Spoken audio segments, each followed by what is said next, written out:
c'est Clémentine et Lise, coach mindset et coach business, les hôtes du podcast de la loose. Si toi aussi t'en as marre de voir que des success stories sur Instagram sans jamais aucune ombre au tableau, c'est le podcast qu'il te faut. L'objectif ici, c'est de dédramatiser, désacraliser et relativiser les échecs pour enfin se lâcher la grappe. À travers des échanges sans langue de bois, on va te partager les galères des entrepreneurs comme toi et moi. Retrouve-nous tous les mardis pour un nouvel épisode et découvrir la vraie vie des entrepreneurs. Alors, prêt à kiffer l'échec ? Aujourd'hui, au micro du podcast de la loose, on reçoit Jennifer Verrecchia, patiente partenaire rétablie du syndrome de l'intestin irritable, qui aide les patients, justement, qui souffrent de troubles digestifs chroniques à reprendre le contrôle de leur vie et de leur santé. Jennifer, elle travaille également en partenariat avec des pros de la santé pour développer des solutions afin d'alléger les symptômes des patients au quotidien. Sa mission ? Révolutionner la prise en charge du syndrome de l'intestin irritable, une maladie invisible et taboue. Bonjour Jennifer, comment vas-tu ? Bonjour, ça va très bien et toi ? Très bien, merci beaucoup. On est ravis de t'accueillir sur le podcast, mais avant de commencer du coup et de rentrer dans le vif du sujet, on propose toujours un petit jeu à nos invités. On a changé les règles du jeu cette fois-ci, donc c'est toujours une série de questions, sauf que du coup tu ne peux pas répondre par oui ni par non. Un bon vieux ni oui ni non des familles, quoi. Ok ? Est-ce que tu es prête ? D'accord. Je suis prête, ça tombe bien, mon fils il m'entraîne souvent ni oui ni non. Génial. Alors, est-ce que tu as déjà envoyé un mail sans la pièce jointe ? Tout à fait. Est-ce que tu as déjà posté une boîte à questions sur Instagram et obtenu 0 réponse ? Ça m'est arrivé en effet, ouais. Est-ce que tu as déjà fait une faute d'orthographe dans un mail, un post ? Sûrement, je crois que je fais tout contrôler, tout, presque, par notre ami ChatGPT ou des correcteurs d'orthographe, mais c'est vrai que parfois ça peut passer à la trappe. Est-ce que tu as déjà envié, jalousé ou peut-être même détesté une personne qui réussissait quand toi tu galérais ? Oh, c'est possible. On sent la concentration, tu sais, pour pas dire oui ou pas dire non. Tout à fait possible. Est-ce que tu as déjà eu le syndrome de l'imposteur ? Complètement. Est-ce que tu as déjà pleuré à cause de ton business ? Ça jamais. Pas pour l'instant en tout cas. On te souhaite que ça dure. Est-ce que tu as déjà eu envie de tout arrêter ? Eh bien, assez récemment en effet. Ok. Est-ce que tu as déjà remis en question tes choix, tes décisions ? Tout le temps. Personne fait ça ? Si, je te rassure, si. Est-ce que tu as déjà perdu de l'argent dans une publicité, une stratégie, un recrutement, un coaching ? Ah je suis là pour ça, pour en discuter, donc il me semble. Génial. Et dernière question, aujourd'hui, est-ce que tu dirais que tu as tout le temps confiance en toi ? Je dirais souvent, pas tout le temps. Ok. Parfait, bien joué. Hey, vous sentez l'entraînement là ? Bien joué. Belle maîtrise. On n'arrive pas à vous piéger, c'est fou, mais bon. Du coup, si on t'a invité aujourd'hui dans le podcast, c'est parce que justement, tu as vécu une expérience au moment où tu lançais ton activité, où tu as été démarché par une coach business et mindset. En soi, ça aurait pu être une super idée. Au moins, ça permettait de dézinguer certains blocages, peut-être d'aller droit au but, de trouver quoi faire pour ton business. Donc, c'était sur le papier plutôt une bonne chose. Bon, évidemment, si on est là aujourd'hui, c'est que ça ne s'est pas passé de façon aussi idyllique que ce qu'on peut imaginer. Entre peut-être manque d'éthique, voire pratique un petit peu douteuse. L'expérience, elle a été, si je peux dire, traumatisante quand même pour toi. Ça t'a donné un assez mauvais goût des coachs en général. Donc, on va parler de tout ça. Est-ce que tu peux nous redonner justement un peu de contexte ? Toi, t'en étais où et comment elle t'a démarché ? Enfin, comment ça s'est passé concrètement ? Complètement, parce qu'en effet, le contexte est très important dans mon cas, parce que ça aurait pu être très bien pour quelqu'un d'autre. En effet, sur le papier, c'était une très bonne idée. Donc moi, je lance mon entreprise en octobre 2023 et je me fais démarcher par cette coach en décembre 2023. Donc je viens juste de créer la société, sachant que j'étais en train d'arrêter les antidépresseurs et je sortais de dépression parce que j'ai un épisode très compliqué avec mon ex-employeur. voilà, où je suis partie en burn-out et puis j'ai fait une dépression pendant plus d'1 an. Donc j'étais sur cette phase-là où voilà, j'arrête les médicaments, je commence à aller mieux, je suis toujours fragile, j'ai eu un suivi psychologue et psychiatre. Et du coup voilà, mais entre-temps, je me suis quand même mise en action avec une juriste qui m'a aidé à créer la société, avec comment j'avais des projets en cours, avec une illustratrice très connue sur les réseaux sociaux, tout ça. Donc il fallait que j'ouvre la société pour commencer à toucher des sous, hein, légalement. Donc ça se faisait comme ça. Et j'ai participé à un moment donné à un podcast sur une amie qui est thérapeute et ça m'avait apporté mes premiers clients. Du coup, je me suis dit trop bien, visiblement, participer à des podcasts, c'est chouette et ça peut aller plutôt assez vite.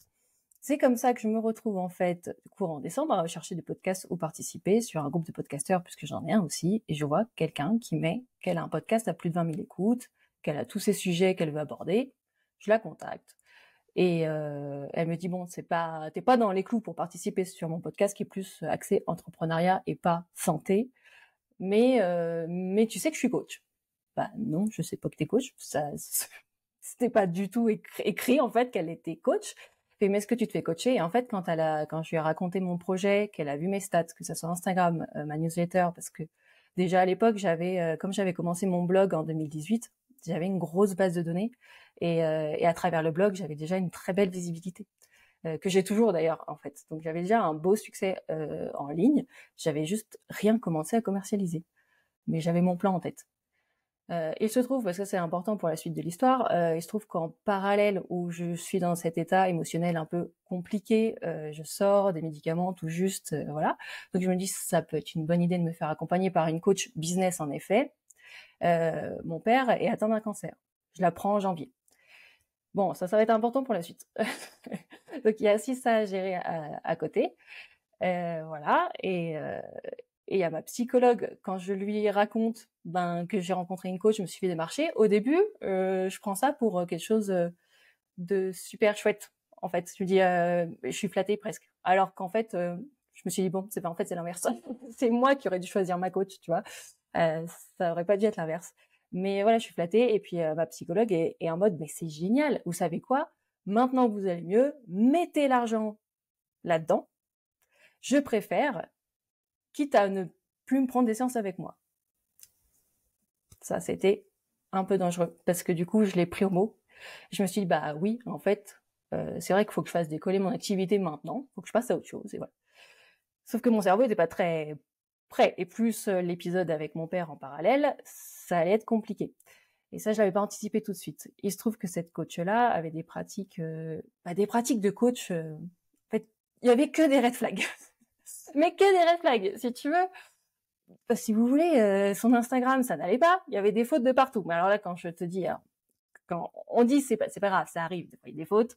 Non, il y en avait de partout. Bon, elle est dyslexique. Ok, ça arrive. Mais à l'heure de ChatGPT, il y a un moment donné où on peut plus avoir autant d'excuses. Autant, c'est pas que l'orthographe, la syntaxe, etc. Elle a pas beaucoup d'abonnés, 200 abonnés, mais après elle me dit qu'elle se forme surtout aux États-Unis et qu'elle bosse surtout en anglais. Bon, pourquoi pas. Elle m'a appâté en mode, mais moi j'ai un passif de doctorante, j'ai un doctorat, machin, donc j'ai vérifié, en effet. Du coup, la santé, je connais bien, bon, d'accord. Et moi, là où je suis un peu tombée dedans, c'est qu'elle a réussi à me convaincre sur Pinterest. Elle m'a dit, regarde mon tableau Pinterest, et ça, c'est vraiment un pan que j'avais pas encore. Je me débrouille super bien sur WordPress, j'ai une super visibilité sur Google, mais Pinterest, je l'ai pas. Ça m'intéressait. Donc, 100 000 visites par mois de son site, rien qu'avec des pins Pinterest. Bon, bah voilà, je me dis au moins, elle va me former là-dessus. Donc, elle me concocte un programme d'accompagnement, voilà, où c'est 450 € pour 3 mois. Je l'ai en direct sur une appli pour parler les lundis et les mardis. Et puis on se voit une fois par mois, je crois, un truc comme ça, ou une fois toutes les 2 semaines, on se voit en live. Et on travaille un sujet. Mais c'était très mindset, sachant que mindset, au moment où je suis mal, c'était très pushy en fait. C'était pas du tout ce qu'il fallait. Pour elle, j'allais pas assez vite. Donc moi, j'avais un projet à ce moment-là de lancer un calendrier de fruits et légumes faible en FODMAP, qui est un régime spécifique pour l'intestin irritable, illustré par Stomy qui est Juliette Mercier, 100 000 abonnés sur Instagram, qui a accepté de de me l'illustrer. Donc, j'étais super contente. Et évidemment que ça allait cartonner, en fait. Bah, rien qu'avec Juliette, tu vois. Rien qu'avec Juliette, ça pouvait que cartonner. Même si elle est sur la maladie de Crohn. Je sais pas si vous la connaissez, mais elle a une poche de stomie. Donc, elle est plus sur la maladie de Crohn, mais elle a cet auditoire qui est plus pathologie digestive. Et moi, j'y croyais, j'étais à fond sur mon calendrier. Donc, cette coach-là, dans un premier temps, elle me dit, bon, bah, fais-moi un état des lieux de ton projet et qu'est-ce que tu veux faire avec ta société, en gros. Voilà. Donc, dis-moi tout ce que tu comptes commercialiser. Donc, je lui fais tout mon mind map, super truc, je suis super fière, je lui montre tout ce que je veux faire. Et là, elle me sort, elle utilise un outil puissant, hein, c'est ma plus grande peur. Elle me dit, alors là, si tu fais ça et que tu continues comme ça, tu vas tout droit faire un burn-out. Donc, ma plus grande peur du moment, puisque je suis en train d'en sortir. Elle le savait, ça? Que tu avais fait un burn-out? Oui. Tout à fait. Ah oui, elle a vu toute mon histoire Donc, avant. elle a bien appuyé dessus, enfin, consciemment. Non, elle était consciente. Ouais, ah oui, okay. C'était consciemment. Donc là, si tu vas refaire un burn-out, tu vas pas t'amuser à vendre que des e-books, parce que j'avais pour projet de faire 2 e-books. Tu vas pas vendre que des e-books et des calendriers, tu vas refaire un burn-out. En fait, honnêtement, j'ai des stats excellentes. Enfin, aujourd'hui, je suis à 17 000 visites par mois sur mon blog. 10 000 visiteurs uniques. Ok? Donc, je suis bien placée en SEO. Je pense que je sais ce que je fais. J'avais aussi des formations, j'ai du marketing avant. Donc, ok, ça va pas être mon revenu principal, mais mon e-book, j'y croyais, tu vois. Voilà. Donc, elle me démonte à peu près tout ce que je veux faire pour me dire, bon, bah, ton calendrier, c'est bien, bah, déjà, on va le vendre avant que tu le fasses. Alors ça, en plus, dans l'état émotionnel où j'étais, autant vous dire que je sais que c'est bien mieux de vendre un produit en termes marketing avant qu'il soit créé, bah, pour déjà, pour anticiper un peu, avoir la trésor. Mais alors moi, ça m'a mis dans un niveau de stress, mais incommensurable. De faire. Puis Juliette m'avait dit, c'est bon, finalement, je peux faire ton truc plus tôt. Je fais les illustrations, mais donc j'ai vendu en avance quand le calendrier n'existait pas, et j'étais en parallèle en train de le faire, mais ça a été un niveau de stress énorme pour un calendrier, entre guillemets. Donc, elle m'a mis une pression folle pour que je sorte ce truc, et qu'ensuite, on passe à la suite de son projet à elle, hein. Même si elle me dit que c'est moi qui ai décidé, hein, mais son projet à elle, c'était de me faire vendre des accompagnements. Et là, je lui dis, attention, je suis patiente experte. Je suis en train de rentrer en formation en DU pour être patiente partenaire, en partenariat patient dans une faculté de médecine. Je ne suis pas thérapeute et je ne suis pas pour tous ces programmes-là, aussi, voilà, de vente, ce marketing de vente. Je suis sur un sujet très touchy. Je suis dans la santé et je suis affiliée à des associations et à des médecins. Je peux pas faire n'importe quoi.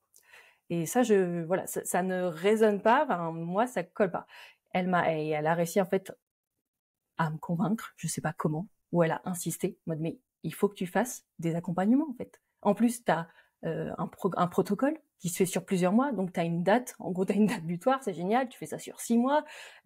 C'est facile, c'est simple. Tu fais un rendez-vous par mois et comme ça, tu encaisses tout de suite. Et puis voilà. Donc et c'est en fait depuis le début où j'ai voulu me lancer, quand je réfléchissais à ce que je voulais faire, jamais je ne voulais faire d'accompagnement en one-to-one. Parce que c'est complexe, que je veux pas prendre la place d'un médecin ou d'un thérapeute. Et je voulais, moi, ce que je lançais avant qu'elle m'attrape, ce que j'avais lancé, c'était des bilans d'orientation, où en effet, on est en one-to-one avec le patient, mais pendant 1h30, 2 heures, on parle de sa problématique, on revoit tout de la naissance à aujourd'hui, parce que les troubles digestifs chroniques, c'est multifactoriel. Et comme j'ai une vision à 360 et que j'ai appris énormément de choses, eh bien, je peux réorienter. Et là, après, pour agir sur les points spécifiques, le patient doit aller voir des personnes compétentes. Ce que je ne suis pas, en fait. Et j'ai pas la prétention de l'être sur chaque point spécifique. Et ça, je l'ai expliqué, pour elle, ça n'allait pas, il faut faire de l'accompagnement. En fait, il faut faire le truc de coach qu'on voit partout. C'est-à-dire, il faut faire un programme, pas une formation, mais un programme d'accompagnement, tu les suis, tout ça. Et donc déjà, moi, ça colle pas, mais j'y vais quand même, parce que je me dis, bon, t'es pas bien, t'as pas tous tes neurones pour réfléchir, ce qui était vrai, remets-toi en question, si elle te dit de le faire, tu payes, fais-le, parce que en vrai, il faut que je teste. Peut-être qu'elle a raison, mais je voulais tellement pas le vendre, cet accompagnement. Et le pire, c'est que j'en ai vendu. Ça marchait, ça aurait pu vraiment cartonner plus, j'aurais pu en vendre plus, mais je voulais tellement pas les vendre parce que je me sentais pas légitime, en fait. Et surtout, je savais pas ce que j'allais mettre dedans. Et je lui disais, mais ok, je suis en accompagnement sur 3 mois, mais je suis pas naturo, je suis pas... Qu'est-ce que je lui fais? Je sais faire mon premier bilan, mais après, je fais quoi? Je fais quoi? Ben, c'est pas moi qui vais m'en occuper de cette personne-là, justement. C'est pas mon métier. Et elle me dit, mais c'est pas grave, tu co-construis, tu vois. Comme ce qu'on fait ensemble, on co-construit. Et justement, elle, dans son accompagnement à elle, il y avait rien. Mais quand je vous dis qu'il y avait rien, c'était vide. Vide, vide. En fait, j'arrivais, j'avais une problématique. Je lui demandais, comment je rédige une page de vente, même si je l'avais déjà vu par ailleurs, mais bon, quitte à la payer, je voulais qu'elle me fasse. Et là, elle me disait, regarde mon site. Non, en fait. Donne-moi une trame. Donc, après, j'ai insisté, elle m'a donné une trame. Et donc, on co-construisait comme ça son propre accompagnement avec moi. Elle me refaisait les mindsets, les machins, fais ton vision board. Les seuls trucs un peu déjà qui étaient dans sa mini-formation, c'était les vision boards. J'avais pas besoin de ça. Je veux dire, depuis le temps que je fais du marketing, j'avais pas besoin de ça. Et après, on co-construisait. Dès que j'avais une problématique, elle me sortait son truc, elle me faisait un live sur comment mettre ma formation sur System.io. Un exemple tout con. Et du coup, elle me dit, mais pourquoi tu te poses cette question-là? Tu co-construiras avec eux, comme on fait nous. Et là, j'étais à 2 doigts de lui dire, mais ça me convient pas, en fait, justement, ce qu'on fait là. Ça me va pas. C'est pas carré. J'ai un problème déjà avec ça. Je suis pas à l'aise déjà avec ça. Et du coup, moi, je vends du vent. Je sais que j'ai beaucoup de connaissances, mais tenir les patients pendant 3 mois pour voir un peu comment ils sont, pour moi, c'était pas mon rôle. C'est pas comme ça que j'avais imaginé mon truc. Donc au final, ça se fait. J'ai des clients, mais très rapidement, je fais en sorte de pas vendre mon truc. Je m'auto-sabote volontairement parce que je suis même au téléphone sur mes appels découvertes en mode non, mais je pense que c'est pas forcément ce qu'il vous faut et tout. Et le pire, c'est que ça marche de fou. C'est tout l'inverse. Les patients, du coup, sont en mode ah mais si, moi je pense que c'est exactement vous qu'il me faut. C'était hallucinant. Je dis non, venez pas. Et du coup, voilà, sa stratégie, elle, c'était de me faire vendre ça et produire du contenu face à ça. Et la production de contenu à bord. Et alors, ça, autant vous dire que quand on n'est pas bien, la production de contenu, on n'y arrive pas. En fait, j'étais déjà complètement tétanisée. Suite à la dépression, etc., mon système nerveux était complètement HS et j'étais juste dans une frozen, dans une tétanie, voilà. Donc, soit elle activait mon mode survie, soit c'était vraiment... c'était beaucoup trop pushy. Et après, cette histoire de calendrier où j'ai dû le vendre avant qu'il soit vraiment fait, quand ça s'est arrêté, que j'ai clôturé et que j'ai pu faire honorer les commandes, etc., j'ai eu un gros moment de passage à vide où je lui ai plus parlé. C'était trop dur. Ça a été trop de stress d'un coup. Et il y a une pause, j'ai eu une grosse pause là à ce moment-là. Après, quand on a repris, elle me fait oui, bon, c'est vrai que voilà, c'était... un peu compliqué, mais je veux pas que tu me relâches entre les mains, ça va aller, machin, maintenant on va vendre des accompagnements, ouais, super, youpi. Et dans la production de contenu, elle me disait tout ce qu'il fallait faire, en fait. Donc, les carousels, elle disait que je perdais mon temps, que les réels, ça va plus vite, je fais des réels. Et elle n'arrêtait pas de me dire, de toute façon, à chaque fois que je la voyais, ou même si je l'avais en voice note, c'était, écoute, moi, il y a un truc que je comprends pas. Il faut que tu te montres. Il y a un moment donné, là, maintenant, il faut que tu te montres. Pourquoi tu te montres pas? Bon, je sais, ton père, il a un cancer, mais pourquoi tu te montres pas, quoi? En gros, c'est pas une raison. Donc, si vous voulez, j'avais du mal à voir la problématique de cette phrase à l'époque. Mais c'était tout le temps ça, en fait. Bon, je sais que ton père, il a un cancer, mais là, faut que tu te montres quand même. Mais en fait, je suis pas en état, non. Je suis pas en état du tout. Non, c'était pas... non. Et on aurait pu faire autrement, je pense. Mais voilà. Et en plus, me montrer pour vendre un accompagnement auquel moi-même, je ne crois pas, parce que je ne veux pas vendre ça, ça bloquait, quoi. Donc, c'était très dur. Vraiment très, très pushy et très dur. En plus, pour moi, je suis toujours en remise en question, parce que c'est mon estime de moi et ma confiance qui est atteinte déjà par le biais de mon ex-employeur, parce qu'accessoirement, en parallèle, je suis en prud'homme. Et ça, c'est aussi important de le préciser, parce que je sais qu'en fait, je suis bloquée. Et je sentais bien que j'étais bloquée. Ma psychiatre m'avait dit, mais de toute façon, c'est pas psy, vous l'êtes, puisque vous attendez le procès. Et tout ce qui va être fait là peut être retenu contre vous. Et le pire, c'est qu'entre-temps, le procès est passé. Et en effet, j'avais des bonnes raisons de me sentir bloquée, de ne rien faire. c'est qu'ils ont utilisé contre moi à charge pendant le process que je suis en train de développer actuellement. Voilà, donc j'avais des raisons en fait de pas me montrer. C'était compliqué, c'est pas l'idéal quand on veut lancer quelque chose, mais j'avais mes raisons en fait. Et ça, elle voulait pas l'entendre du tout. Donc ça a été très compliqué. Et en plus, elle me sortait des trucs en mode bon bah là tu fais 450 € ton accompagnement, mais plus tard tu vendras 2000 €, et puis plus tard tu feras des événements, et puis plus tard enfin voilà, limite tu feras un mastermind du trouble digestif. Et là je disais mais ça part trop loin en fait, ça part trop loin. C'est tout ce que je ne veux pas et tout ce que je déconseille à tous les patients. Ça va complètement à l'encontre du domaine de la santé tel qu'il est aujourd'hui, même si il y a des problématiques. Et clairement, si je lance mon activité, c'est pas pour rien, c'est parce il manque des choses. Voilà, sur l'accompagnement des pathologies chroniques fonctionnelles. La médecine conventionnelle, c'est super pour les maladies organiques, les cancers, tout ça, toutes les maladies graves, c'est génial. Et dès que tu tombes dans les troubles fonctionnels chroniques, il y a plus personne. Parce que tout simplement, elle est pas là pour ça. C'est géré à coût de médicaments, c'est plus délétère qu'autre chose. Donc il y a un vrai manquement. Mais de là à aller faire dépenser les patients de leur poche 2000 balles pour un accompagnement où on connaît même pas les résultats, ça me pose un problème très très éthique. Donc, mais là-dessus, elle était à fond. C'était son truc quoi.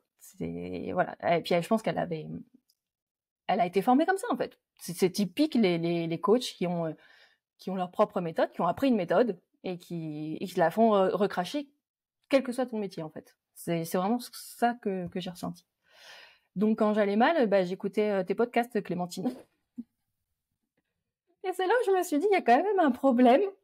J'ai une coach, Mindset Business, mais j'ai besoin d'écouter les podcasts d'une autre coach. Parce que c'est vrai qu'après ces rendez-vous, ces entretiens, tu vois, à chaque fois, je voulais pas être le lundi. Parce que ça allait être hyper pushy. Qu'est-ce que tu fais, ma belle, aujourd'hui? Et tout ce que je faisais, dès que je lui donnais quelque chose de positif, bon, là, j'ai fait 20 ventes de calendrier. Là, en tout, j'avais fait, au lancement, j'ai fait 54 ventes. Tu vois. Voilà. Tu vois, ça paraît bien, mais moi, j'en savais rien. Et elle me dit, c'est génial et tout. Mais en fait, tout ce que je lui disais, pour qu'elle me valorise et puis qu'elle fasse son job de coach, tout était screenshoté et directement mis sur son Insta pour le vendre à ses prospects et dire voilà, ma cliente a fait ci, elle fait ça, c'est grâce à moi. Et du coup, ça me désappropriait complètement ces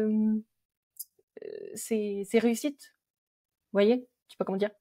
C'est comme si là, finalement, il y avait un actionnaire qui était rentré dans ma boîte et qui s'appropriait tous les lauriers.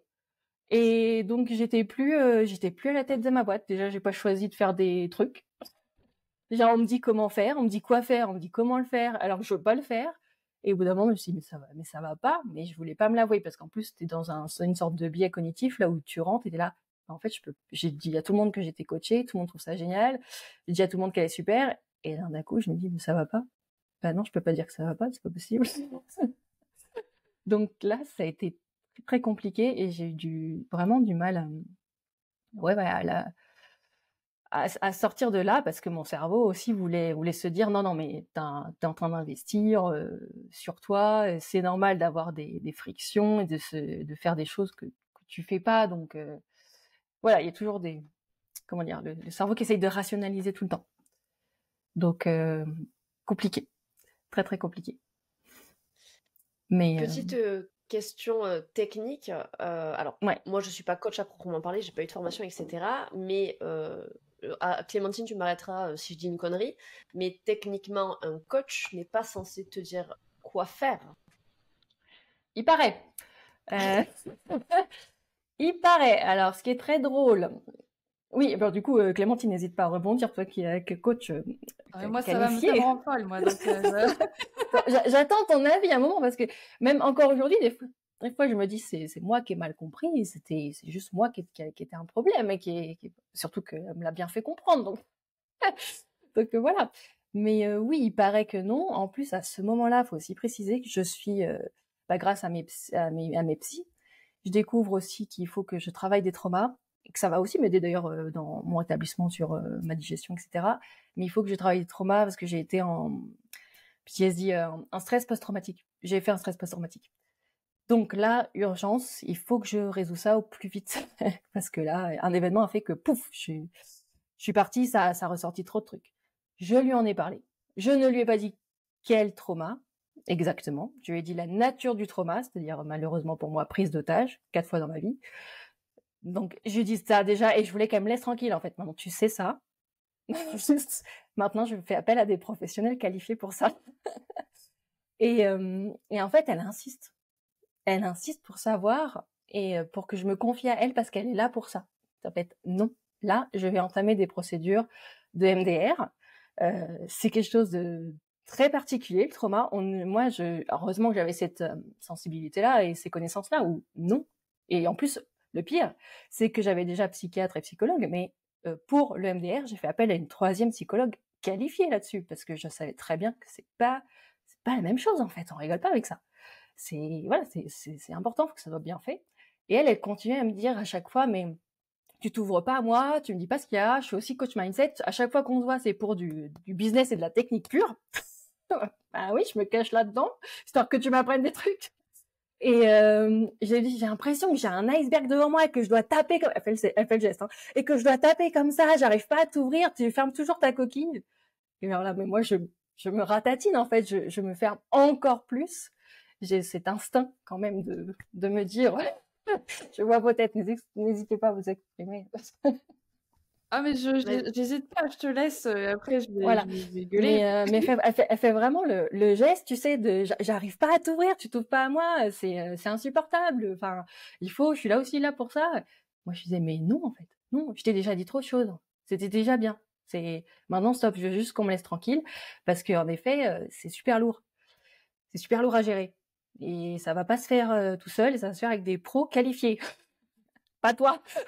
Même si tu peux être bien dans ton coaching, mais il faut savoir aussi se dire, en fait, cette personne-là, il faut la réorienter, en fait. Voilà, c'est pas, et c'est en dehors de mon scope. C'est ça qu'elle aurait dû se dire. C'est juste un peu d'humilité. C'est pas possible. Donc j'avais ça aussi à gérer en parallèle. Donc ça, c'était assez compliqué. Ce que j'ai fait, hein, ce que j'ai pu faire, mais du coup, j'étais mal. Tout ce que je voulais qu'elle me montre sur Pinterest, elle me l'a jamais montré jusqu'ici. Tu vois, toujours on faisait des trucs. J'ai ressorti ces formations, tu vois, construis ton message, machin. Au moment où j'ai vraiment une passage à vide où j'arrivais plus du tout à lui répondre, à lui parler, le rendez-vous qu'on avait fait, c'était sur la production de contenu pour que je vende mon accompagnement.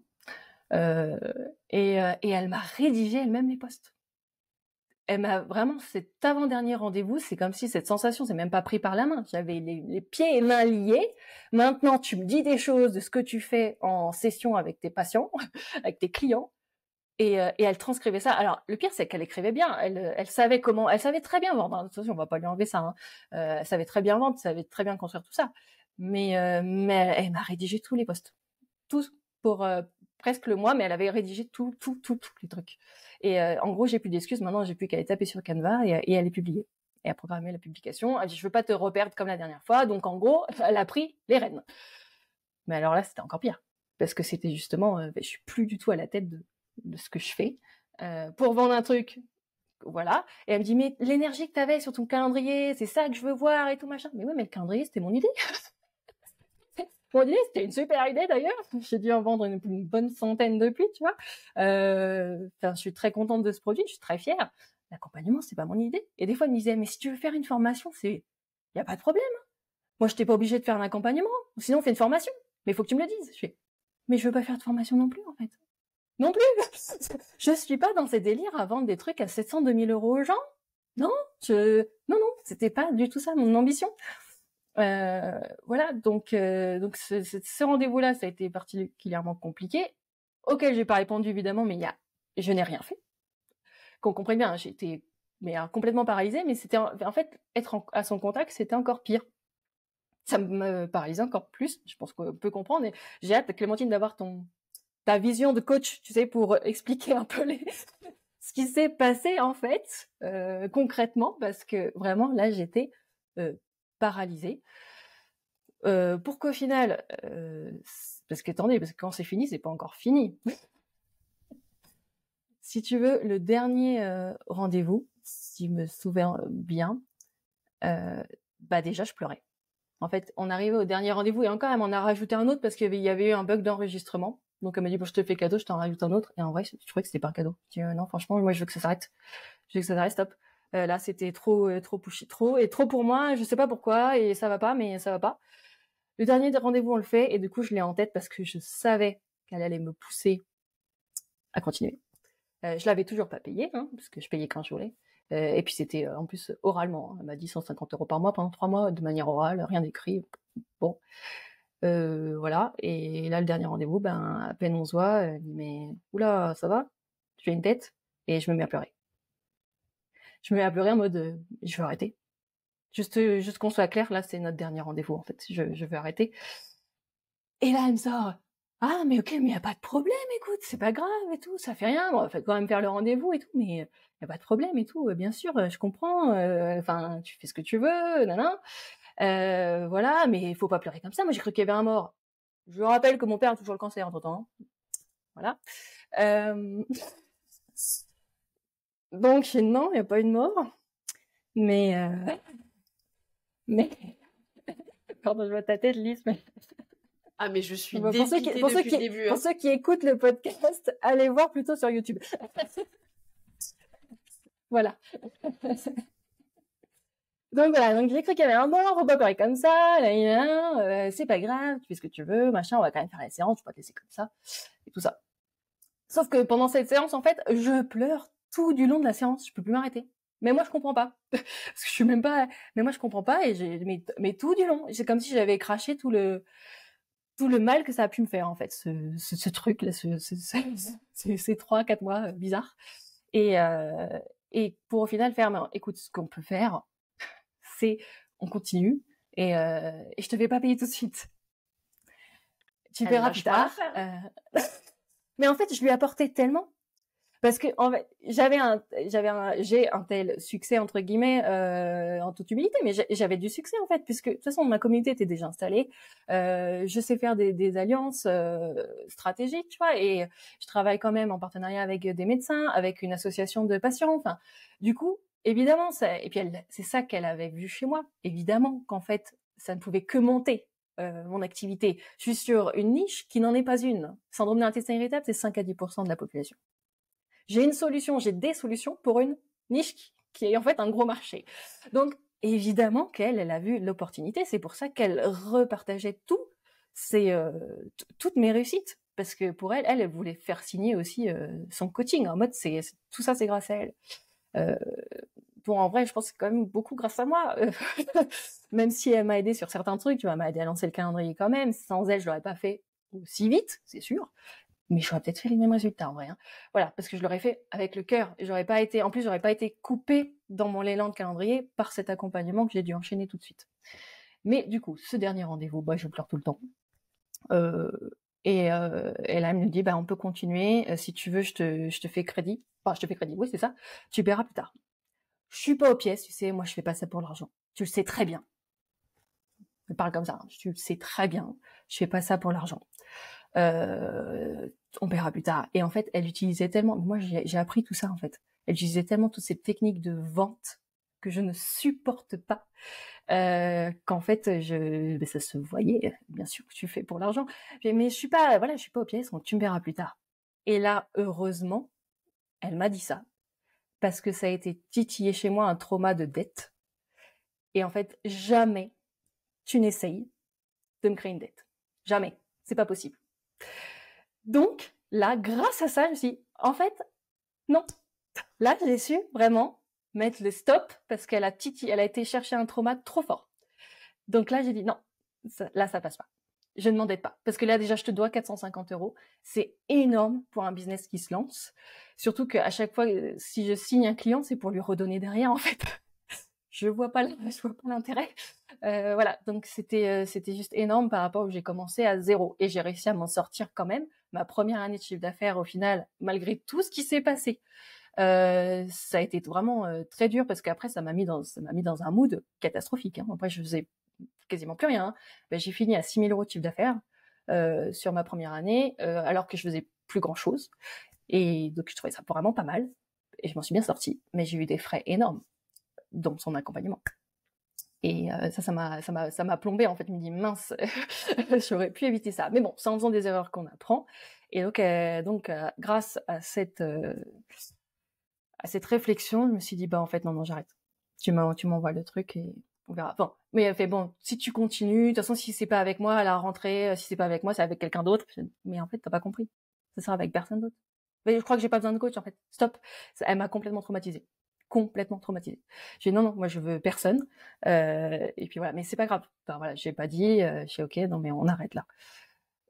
J'ai pas payé tout de suite. Elle est pas aux pièces. Et il fallait que je sorte 450 € de ma société.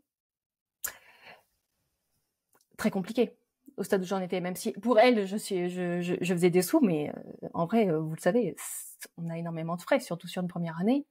Et anticiper 150 € par mois qui sort sur 3 mois, je savais pas si j'allais avoir les finances, en fait. J'avais pas cette visibilité. Donc je me dis, bon, j'attends un peu, de toute façon, elle est pas aux pièces.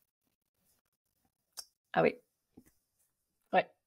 Bah en fait, ça m'a aidé aussi dans un sens que ça se passe comme ça, parce qu'après elle m'a envoyé le lien pour payer, elle me l'a fait en 2 fois. J'ai dit, bon, t'es mignonne, mais là, tu m'avais dit 3 fois, hein. Tu peux me le refaire, s'il te plaît. Donc elle me le refait. Je paye toujours pas tout de suite. Franchement, il a dû s'écouler un mois et demi, un truc comme ça, je paye toujours pas. Je me dis, je vais le faire, évidemment. Mais c'était une angoisse de sortir autant d'argent. Et là, je vais vous lire son dernier post Instagram, qui est vraiment son dernier d'ailleurs. Je sais pas ce qui s'est passé après, mais je vais vous lire un extrait de son dernier post Instagram qui parle de moi, ou sinon elle a eu des problèmes similaires avec plein de gens, c'est inquiétant. Mais oui, ça vaut le détour parce que je pense qu'elle n'était pas satisfaite non plus de ce qui s'est passé et qu'elle était assez vénère que j'ai lâché avec le potentiel que j'avais, si vous voulez, vu que je pouvais lui apporter pas mal de monde avec mes récits. Donc voilà, son dernier post, c'était aujourd'hui c'est mon anniversaire et je ne m'adresse plus aux femmes qui ne sont pas intéressées par la construction d'un empire à 6 chiffres parce qu'elles pensent que ça demande trop d'efforts. Si tu as tendance à attirer des clients qui ne restent pas dans ton monde après un coaching ou n'arrivent pas à payer ton micro-offre, coucou, c'est moi. Parce que 450 € c'est une micro-offre. Si tu attires des clients que tu dois materner, qui sont des drama queens, ou critiquent ton branding, ta manière de parler ou ta solution, c'est que tu faisais les mêmes erreurs que moi. Tu parles uniquement des problèmes de ta cible. C'est tellement facile de se réconforter et de parler de ses problèmes. Ce sont des personnes qui se plaignent, mais qui vont jamais payer ton offre ou passer leur temps à parler de leurs problèmes et trouver des excuses au lieu de faire des actions pour changer. Et là, je me suis dit, ok, c'était pas moi le problème. Elle est folle. Elle est tarée. Ah bah oui. Voilà, alors là je me suis dit, bon, la probabilité du fait qu'elle ne parle pas de moi est assez mince. Et là je me suis dit, wow, alors sur le coup je l'ai extrêmement mal pris, évidemment. Ça a été extrêmement violent. Je l'ai envoyé à mes copines, à mes amis proches. Et j'ai regardé ça, et là, elles sont parties en fou rire, en délire. Bon, déjà, c'était bourré de fautes. Et en mode, mais c'est ridicule. Elle est complètement tarée, en fait. C'est elle le problème. T'inquiète pas, c'est elle le problème depuis le début, finalement. Donc, no stress, quoi. Et voilà. Et en gros, voilà, après, j'en ai parlé à mon mari. Je lui ai dit, tu sais quoi, paye-la, et on n'en entend plus parler. Écoute, sur ce, j'ai payé. Je l'ai bloqué d'Insta.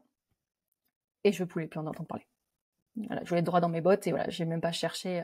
Elle m'a jamais montré Pinterest. Parce que oui, pendant le dernier rendez-vous, ce que je vous ai pas raconté, pendant le dernier rendez-vous, où je pleurais tout le temps, où elle m'a dit, non mais je comprends, hein, tu sais, c'est pas facile parce qu'avec moi, ça va super vite. Je suis trop bonne de toute façon, donc c'est normal, hein, ça va super vite, je suis trop bonne. Moi, il faut tenir le rythme. C'est sûr qu'avec moi, ça décolle. Et puis bon, après tout, ça se trouve, t'es pas faite pour avoir ta boîte, quoi. Enfin, dans ce cas-là, tu peux rester salarié. T'es sûrement pas faite pour être entrepreneur. Voilà, quoi. C'est tout. Tu comprends qu'en fait, j'ai jamais arrêté de pleurer durant l'heure et demie. Ouais.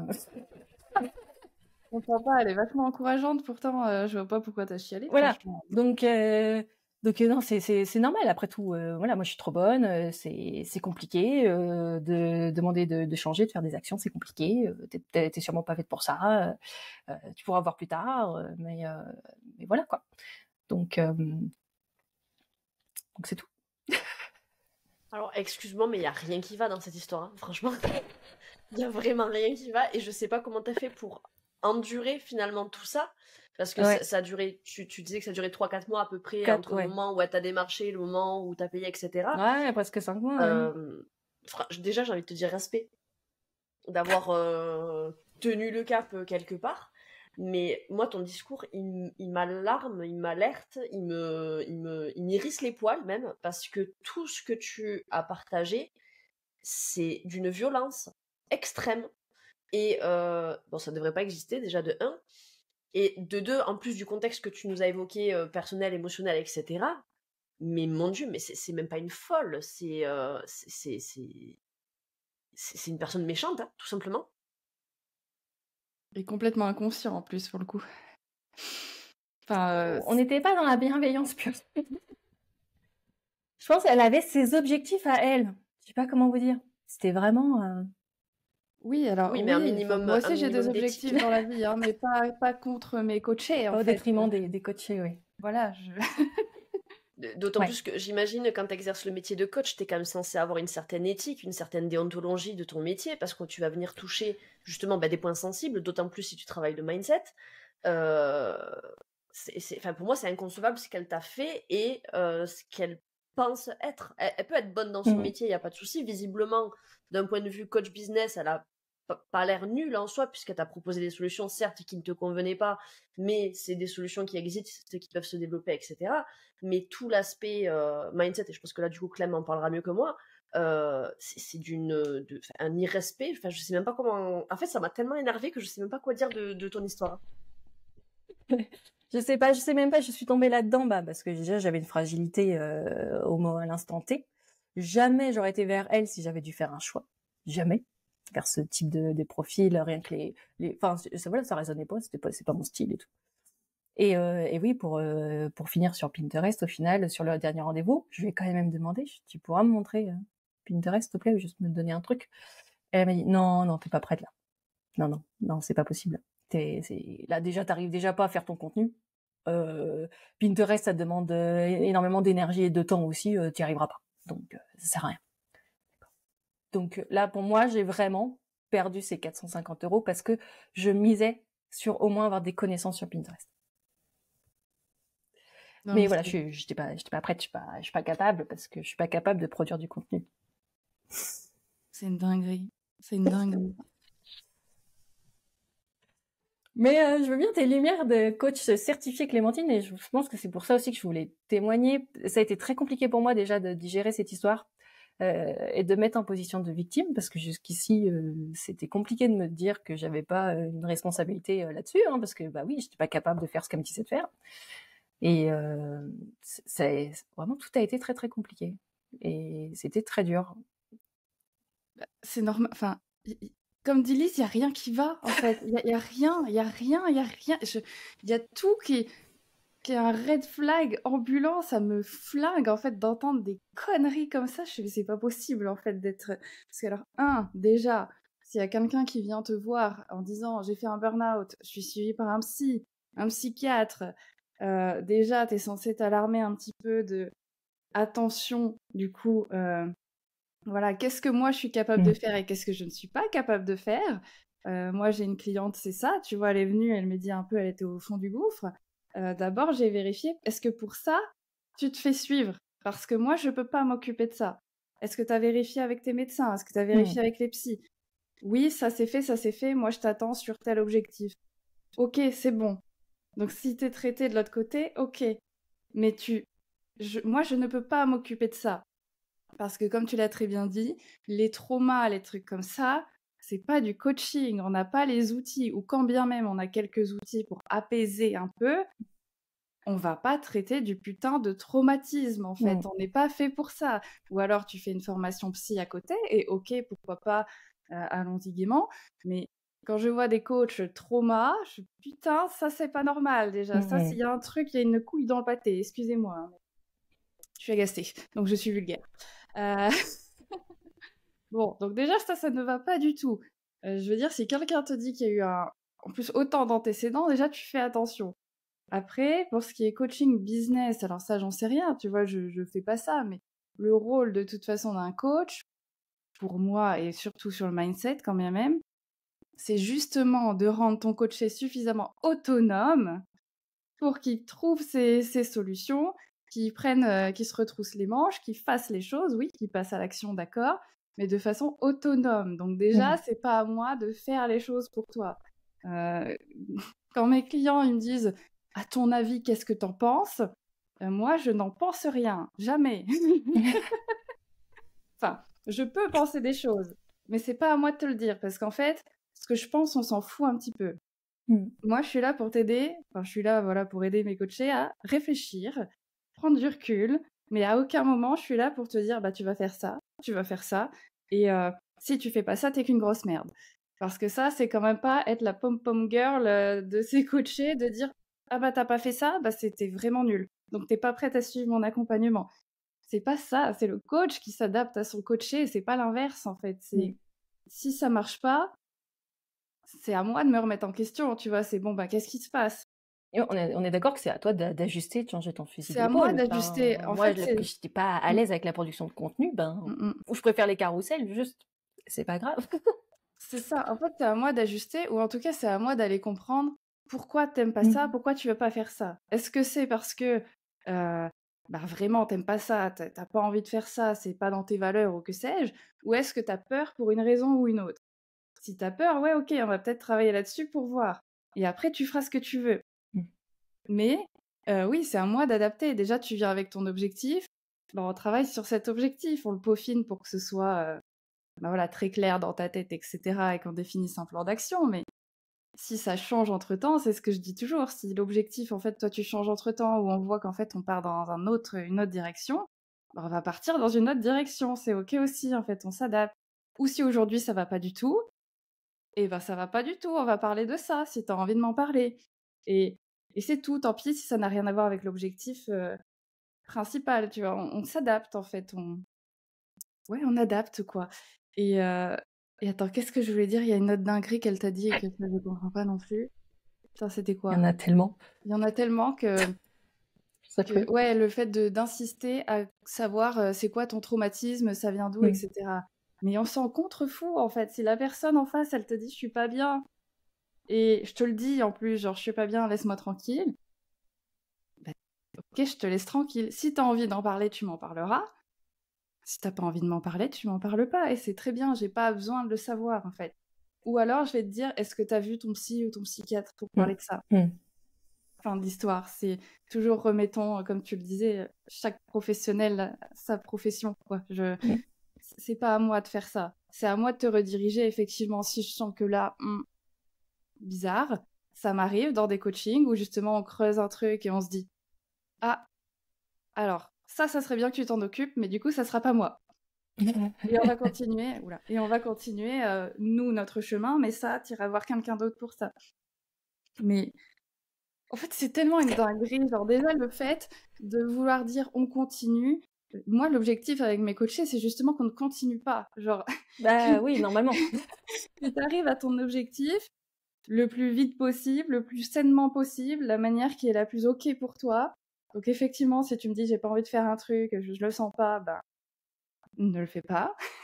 Et surtout que tu ne reviennes plus parce que tu seras suffisamment autonome pour avoir les outils et te dire ah bon ben là je vais faire ça, là je vais agir comme ça, là. Tu reviendras peut-être parce que tu auras un nouvel objectif et dans ce cas-là, OK. Mais mon but c'est pas de te garder avec moi, sinon c'est que je suis une très mauvaise coach, en fait. Si t'es complètement dépendante de mon accompagnement, c'est qu'il y a un moment où ça a merdé, tu vois. Donc, Elle n'avait pas beaucoup de clients, donc il fallait nourrir son feed pour montrer les réussites d'accompagner.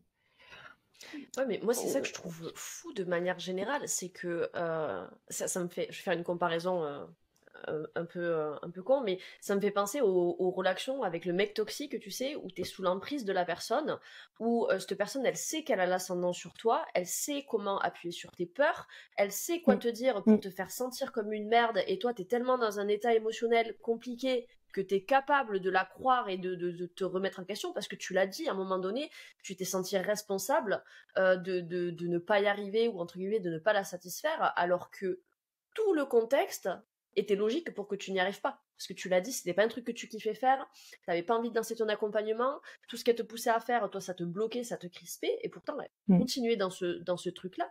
Et je trouve ça mais tellement malsain, tellement toxique, je crois, le mot est sorti aussi à un moment donné. En fait, je ne comprends pas comment aujourd'hui on peut avoir encore des gens comme ça sur le marché. Et le pire, c'est que ils y arrivent. Ils profitent des gens un peu faibles ou crédules, tu vois. C'est pas une critique contre toi ou quoi, mais t'es dans un état compliqué, dans une position de faiblesse quelque part. Enfin, se servir de toi de cette manière-là, franchement, ça me révolte. Ah Je suis bah, on désolée, est j'ai très pas loin vraiment de de questions l'éthique et de la pertinentes sur déontologie, hein. Mais c'est On est ça. très loin de l'éthique et de la déontologie, hein. C'est ça, d'aller manipuler et d'aller appuyer sur tiens, ton père a un cancer, bah faudrait peut-être que il va falloir travailler hein, parce que ton père a un cancer, ou attention parce que ça tu vas faire un burn-out. Tu sais comme c'est douloureux le burn-out, hein, ça serait dommage d'y retourner quand même, hein. Oui, Alors, mais surtout que c'était pas par rapport aux chiffres que j'avais déjà à l'époque, mais c'était tellement pas vrai ce qu'elle me racontait. Parce que entre temps, en plus moi j'ai perdu énormément de temps derrière, parce que là il fallait que je me reconstruise de ça après derrière. Et j'ai pas été heureusement j'avais encore le suivi psychiatre parce que médicaments, l'arrêt et tout à voir tout ça, mais j'avais plus la psychologue et du coup très très compliqué. Et puis très compliqué le temps que je vois son post sur le fait qu'elle me critique, le temps que je vois ça, ça a été très très compliqué. Mais j'étais vraiment pour moi responsable de tout ça, incapable, sachant que mon estime de moi avait déjà été bien abîmée par mon ex-employeur. C'était pas ce dont j'avais besoin à l'instant T. Donc j'ai mis énormément de temps à m'en remettre à un point où pour faire mes prochains produits, parce qu'entre temps j'ai arrêté les accompagnements purs, je continue les bilans que j'avais fait dès le départ en fait, qui était mon idée. Mais sortir mon premier e-book, j'ai mis tellement de temps. J'ai mis presque un an derrière. J'ai mis tellement de temps derrière à enfin sortir ça qu'elle avait toujours critiqué, sans doute parce qu'elle vendait rien de ce qu'elle faisait en produit physique, hein, ou numérique. Mais je l'ai lancé, si vous voulez, en fin novembre, là, en novembre 2024. J'en ai vendu une bonne 40aine, déjà. Sans faire un lancement avec réduction et quoi. Je vends ça à 45 €, voilà. Je le sais, je le savais. J'ai perdu un an. Tant pis, c'est pas grave. J'apprends, mais ouais, ça me gonfle. Et j'ai perdu. C'est même pas moi qui ai perdu, c'est les patients en face qui ont perdu qui ont un manque de chance en fait, parce que j'ai cette solution depuis longtemps en tête. Mais à me bloquer sur de la rédaction de contenu sur Instagram, bah je rédigeais pas le e-book en fait. Et à essayer d'aller chercher des clients pour un accompagnement, bah je rédigeais pas le e-book. Alors que déjà sur ce petit produit, ça aide énormément de monde. Tu vois, il y en a déjà qui m'écrivent, les résultats sont déjà là, ils l'ont acheté il y a 2 semaines. Mais je le sais. Et du coup, j'avais déjà toute ma stratégie qu'elle a démontée d'un coup, mais alors vraiment d'un coup de main comme ça, tu vois. C'était terrible. Bah oui, forcément, à l'époque, tu te remets en question. Tu dis, bah, c'est peut-être pas une bonne idée, c'est vrai. Elle a l'expérience. Non, que dalle en fait, pas du tout.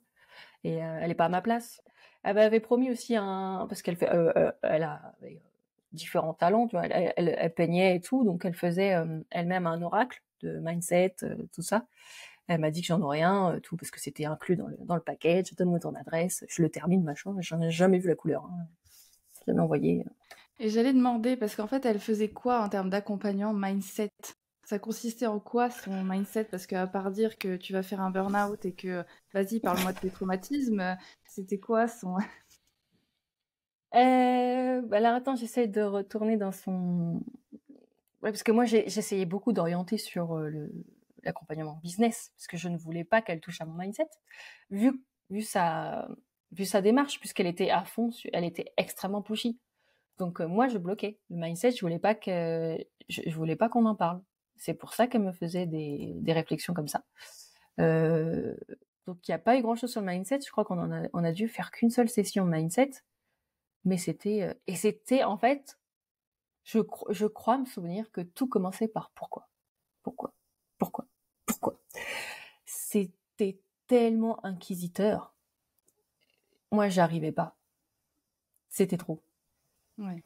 En fait, c'est ça le truc, c'est que enfin, c'est toujours pareil, en fait, tu prends en compte le mental, enfin le moral de la personne au moment, et tu vois comment elle est. Je veux dire, si tu vois que la personne, elle est affaiblie, justement moralement, parce qu'elle a déjà vécu plein de choses, etc., ou juste c'est une journée de merde et tu sens qu'elle n'est pas dynamisée, etc., ne serait-ce que ça, tu vois, bien sûr qu'il va falloir adapter, et au lieu de pousser, genre, bah dis-moi pourquoi, ben peut-être que ça sera juste une séance.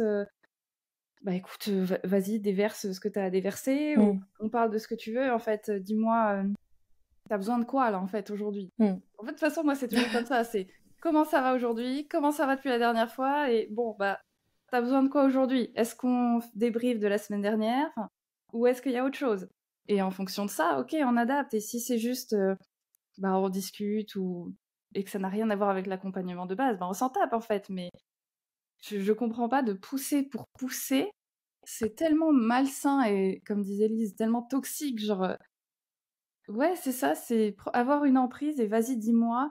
Et comme ça, après, en plus, je vais pouvoir l'utiliser dans ma com en disant que ma coachée, elle était complètement déprimée et que j'ai réussi, quoi qu'il arrive, à lui faire remonter la pente. Non, tu l'as juste traumatisée encore plus et elle se sentait pas en confiance avec toi, c'était déjà quand même un gros signal que ça ne va pas. Ouais, c'est vrai que je m'en veux de pas avoir réussi à arrêter avant, mais Ouais, mais t'avais pas la capacité à ce moment-là de... non, c'était trop compliqué.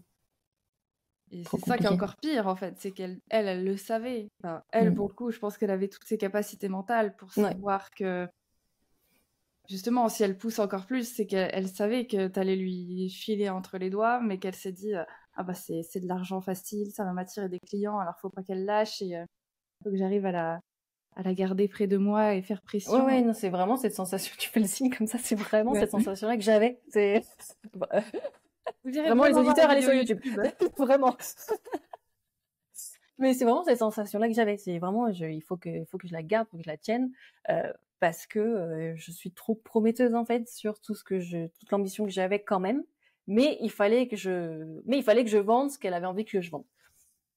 Et elle allait dire non, parce qu'à la fin elle m'a dit mais je t'ai jamais forcé à vendre un accompagnement, hein, juste pour bien resituer. Hein. Ah bon? Ah mais moi je t'ai jamais forcé du tout. Hein. C'est toi qui as choisi. Insisté, mais c'est toi qui as choisi de faire l'accompagnement. Sinon on aurait fait une formation. Mais on n'y est toujours pas en fait. Rien que ça, tu vois, ça annonce le problème. En fait, c'est que tu ne m'écoutes pas, parce que si tu m'écoutais, tu me parlerais pas de ta putain de formation, vu que ça non plus, ça me plaît pas. Donc rien que ça, c'est qu'elle ne t'écoute pas. Alors que c'est quand même un des principes de base de écoute ce que l'autre il te dit et après tu vois ce qui se passe, mais pas genre tiens on va faire ça, c'est bien, c'est les formations, c'est comme ça que ça marche. Ouais. Le seul vache. moment où elle a su m'énerver, où j'ai su mettre vraiment un haut là j'ai trouvé de l'énergie pour le faire. C'est quand elle m'a dit, de toute façon un jour elle arrêtait pas, elle disait tu vas créer ton propre, une sorte de formation, ton propre collectif. Tu feras des entretiens de groupe. Tu feras ta formation, ton accompagnement et tu feras des entretiens de groupe. Bah oui, la belle aubaine. Comme ça, tu peux avoir énormément de clients et en un seul rendez-vous par mois, clac, ils sont 50 et puis tu parles à tout le monde ou une vingtaine, tu vois. Comme ça, tu peux vendre plus, faire plus de chiffre d'affaires et c'est ça c'est comme ça qu'elle a été formée. J'ai mis et là je lui ai mis un gros stop. Fait ça, je ne l'aurais jamais. Enfin non, ça je ne veux pas. Si je m'occupe des gens, vraiment si je fais un vrai accompagnement, c'est pour m'occuper de la personne dans son intégralité et de manière personnalisée. On est sur un sujet, les troubles digestifs, qui sont extrêmement tabous. C'est hors de question. C'est hors de question. Moi, je ne suis pas dans ce délire-là. Je suis passée par là. C'est quand même ma pathologie à la base. J'en suis rétablie. Jamais je me serais mise dans un truc où je dois parler de mon caca devant tout le monde, en fait. Non. Aujourd'hui, je suis bien plus C'est à juste l'aise du bon parce que je suis sens, en soignée. fait. Il y a des choses qui existent, je veux bien. Il y a des choses qui existent plus autour de l'alimentation, si c'est de la pure alimentation, des diètes, des choses qui existent par rapport que je connais bien, hein, qu'il y en a qui font par rapport aux soins, au système nerveux, aux soins mentaux, faire de la cohérence cardiaque, des choses méditation adaptées à l'intestin, voilà, pour le faire en groupe. Ça, je veux bien. Mais alors là, sur un accompagnement normalement qui est censé être personnalisé, où tu vas parler de tes selles, c'est no way. Moi, là, il y avait un gros no-go, et ça, je me suis vraiment énervée. Ça, je ne le ferai jamais. C'est pas mon délire. Si c'est pour créer une communauté, je veux bien, mais c'est pas comme ça qu'elle le vendait. Tu vois, c'était vraiment, tu le vends en mode, tu vends un accompagnement. Les gens payent très cher pour se faire accompagner à travers d'un groupe. Enfin, pour moi, c'était non.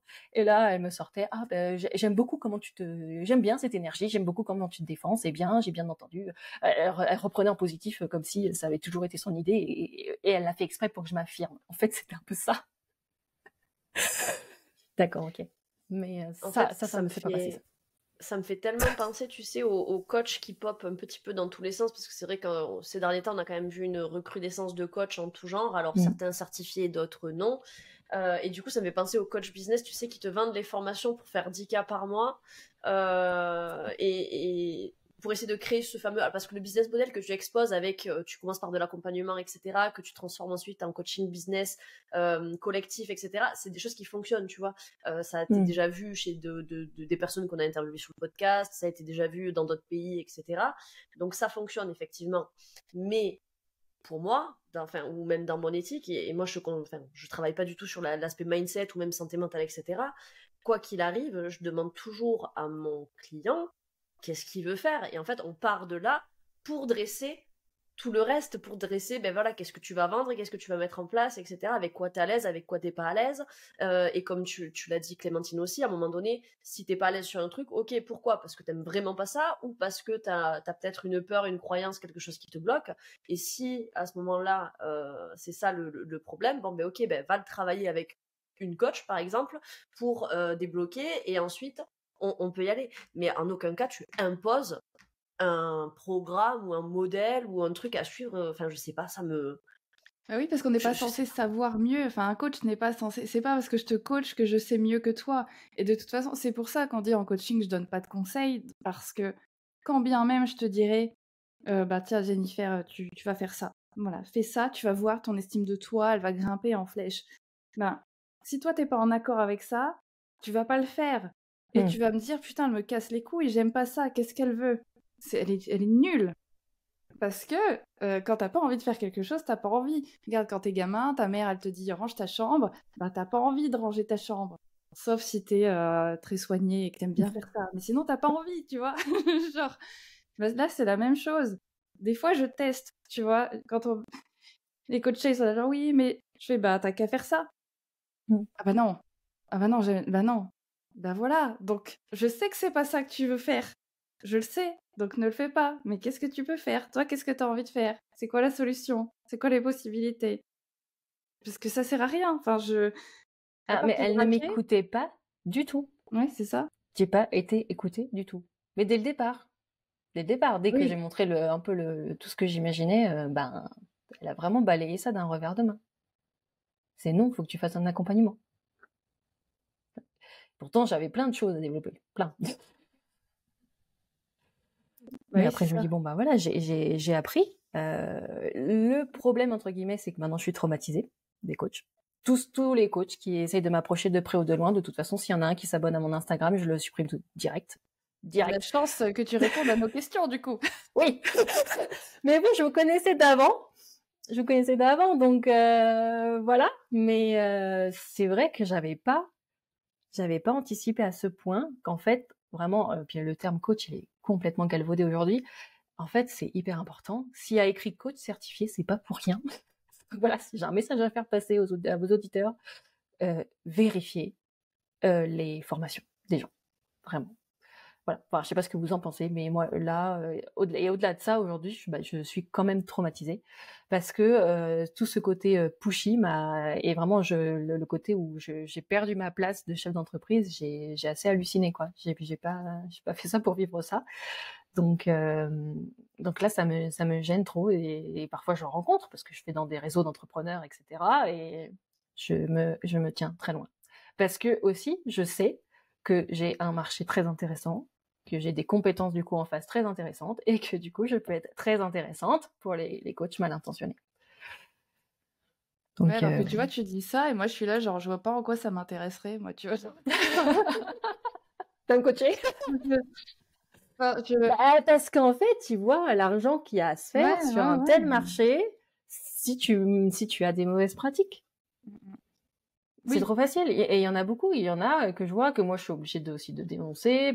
Il y a des marques qui me contactent que je suis obligée de dénoncer sur Signal Conso. Enfin, la santé, c'est un carnage. Hein. Les patients, la protection des patients, c'est un vrai sujet. Hein. Surtout sur des pathologies chroniques comme ça où les gens ils sont en douleur. Ils jouent là-dessus et le marketing, c'est un vrai carnage. Donc moi je lutte et ça fait bien longtemps que je pourrais me faire un chiffre d'affaires bien plus costaud que ça avec tout ce qu'on me contacte pour vendre des compléments alimentaires qui fonctionnent pas. Ou qui fonctionnent peut-être, mais qui sont à des prix tellement ahurissants que je refuse, je garde mon éthique. Et oui, enfin, c'est assez dingue. Donc, et je préfère garder cette éthique et rester dans les clous de mes formations, tout simplement. Ouais, et du coup, justement, j'allais te demander, ça serait quoi ton conseil par rapport pour nos auditeurs, auditrices, par rapport à ça. Donc, tu nous as dit checker les diplômes. Checker les diplômes. Et ça serait de vous poser les questions, justement, rien faire dans la précipitation, évidemment. Checker les diplômes et le CV de la personne. Checker les personnes qu'ils ont lancées, entre guillemets, avec qui elles travaillent. Taper, c'est tout bête, hein, taper son nom, prénom sur Internet. Essayez de voir ce qui sort. Des fois, même taper à côté arnaque. Essayez de voir ce qui sort. S'il y a des choses qui sortent. Parce que c'est possible. Voilà, faites des recherches à fond et surtout posez-vous la question, est-ce que c'est bien moi qui vais faire cette démarche Est-ce que j'en ai vraiment besoin? De quoi j'ai besoin? Et allez vers plusieurs, à la limite, faites des sortes de devis, contactez plusieurs et allez vers ce qui résonne le plus en fait avec vos valeurs et avec vous. Faites bien checker votre projet, hein, et prenez la température de comment la personne réagit à votre projet. Voilà, si elle est en phase ou pas. Et puis après, Clémentine, tu peux nous en parler sûrement mieux, mais voilà, c'est coach certifié, c'est pas pour rien. J'imagine qu'il existe des organismes ou des choses à vérifier quand il y a l'intitulé de coach, en effet. C'est clair que la certification, enfin moi justement à la base je m'étais formée juste en programmation neurolinguistique, alors plus pour moi que voilà, après je me suis dit je vais me lancer. Si je me suis fait certifier, même si j'ai retrouvé un max d'outils dans ma formation coach que j'avais déjà, c'est justement pour avoir aussi ce côté un peu rassurant pour les gens, tu vas de me dire je sais ce que je fais et il y a effectivement une déontologie et une éthique à avoir. Alors, oui, la personne, elle est responsable de ce qu'elle fait parce que justement, c'est pas moi qui vais dire tu fais ci, tu fais ça, mais j'ai quand même une responsabilité de attention à ce que je fais, attention à ce que je te donne comme outil. Si je vois que c'est plus dans mes compétences, de te rediriger vers quelqu'un de compétent ou en tout cas de t'informer que ça sera avec quelqu'un d'autre. Et après, tu vois, la certification en soi, oui et non, mais si au moins la personne elle a une notion que justement elle travaille dans la relation d'aide et que du coup tu ne fais pas n'importe quoi dans la relation d'aide et que t'as pas à imposer ta vision à l'autre, déjà on est sur un bon pied, tu vois, parce que même en étant certifiée, j'ai croisé des gens où t'es là genre ouais, bon, pas forcément un bon coach non plus, mais déjà, ne serait-ce que voir ça, un peu cette éthique, interroger sur la déontologie, sur l'éthique et sur la manière de... Ouais, c'est ça, de l'accompagnement en fait. C'est ça, Est-ce que la tu vas manière, essayer de comment ça va se m'imposer passer. quelque chose? C'est ça. Ouais, comment ça va se passer. Et je pense aussi, parce qu'à un moment donné, tu es obligé de tester, obligé de commencer, hein, on peut pas avoir peur de tout. Donc si vous commencez, j'ai envie de dire, ok, commencez. Si jamais ça se passe mal, s'il vous plaît, faites pas comme moi. Arrêtez de demander un remboursement sur le site. Hein. Arrêtez. Il y a rien qui vous engage à ce point. Rien. C'est pas possible. Alors, à moins de vous faire signer des conditions de vente hyper béton, lisez-les, mais en général, il y en a pas. Ça, c'est rare. Donc, non, il y a rien qui vous engage.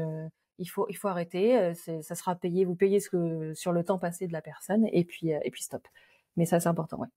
Faut pas hésiter. Pour te dire, dans mon école de coaching, dans les contrats de coaching qu'on avait, c'est même écrit que si la personne veut arrêter le coaching, ou si même la coach veut arrêter, parce que bon, des fois ça suffit, ou alors on a atteint l'objectif, et du coup, ça sert à rien de faire 10 séances si au bout de 6, c'est OK.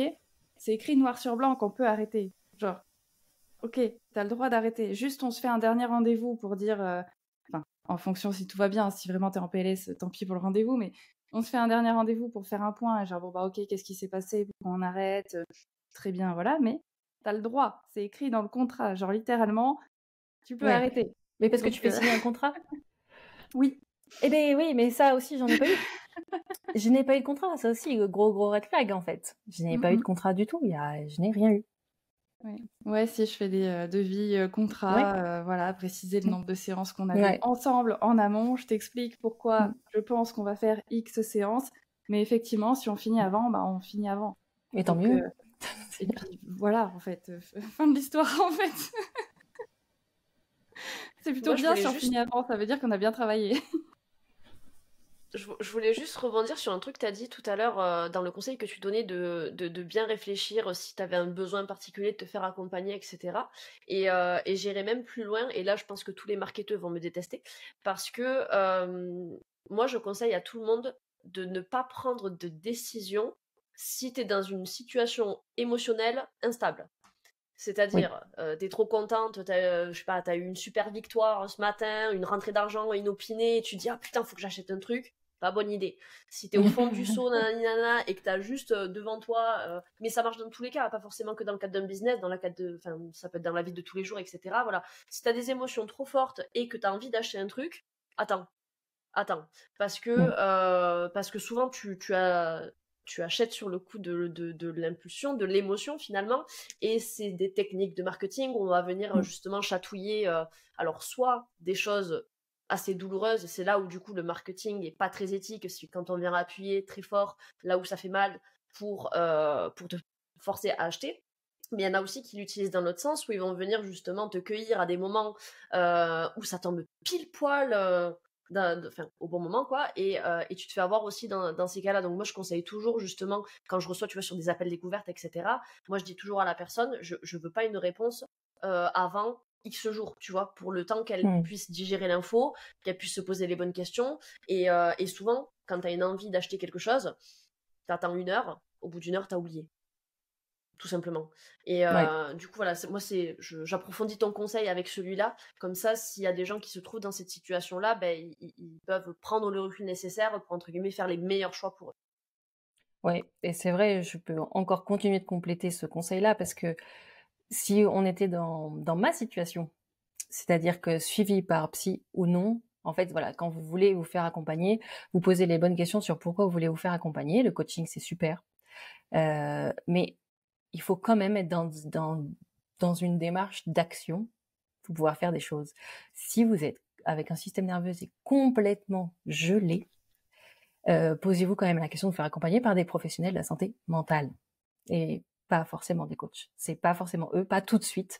Même si vous vous lancez, en général, c'est vrai que parfois on va se lancer en reconversion dans un business parce qu'on a vécu un truc pas cool avec une entreprise avant. Ça arrive assez souvent.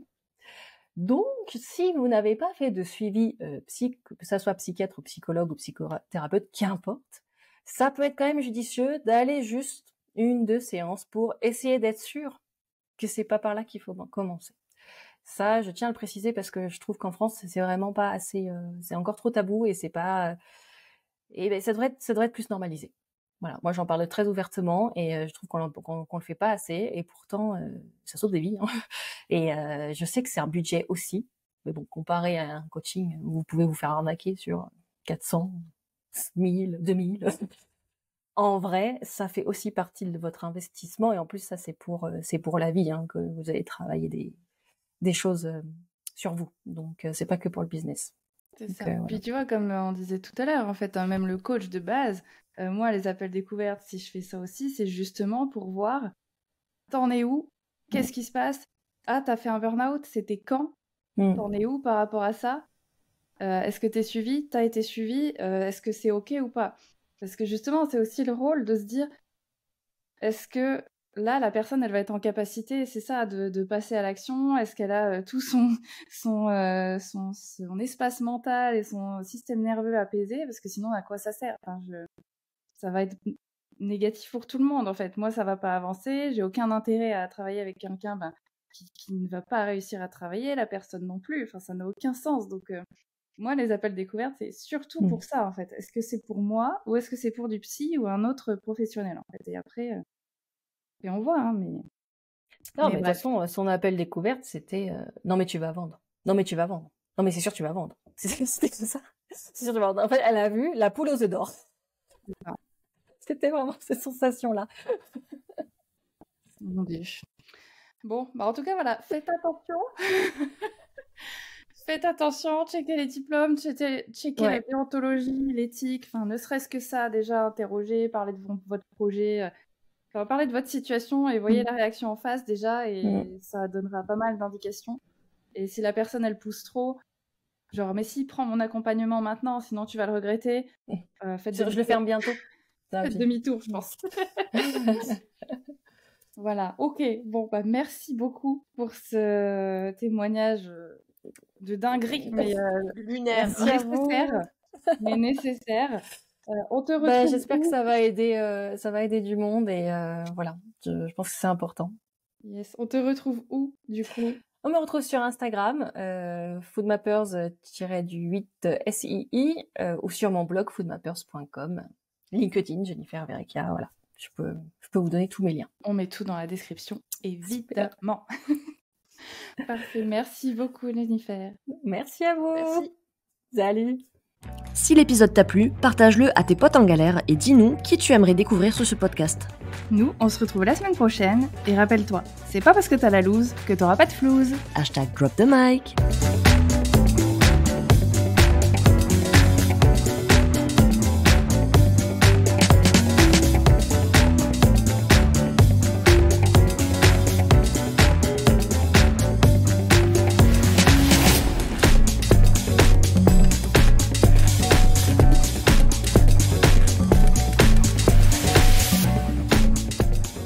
Mais qu'est-ce que tu fous?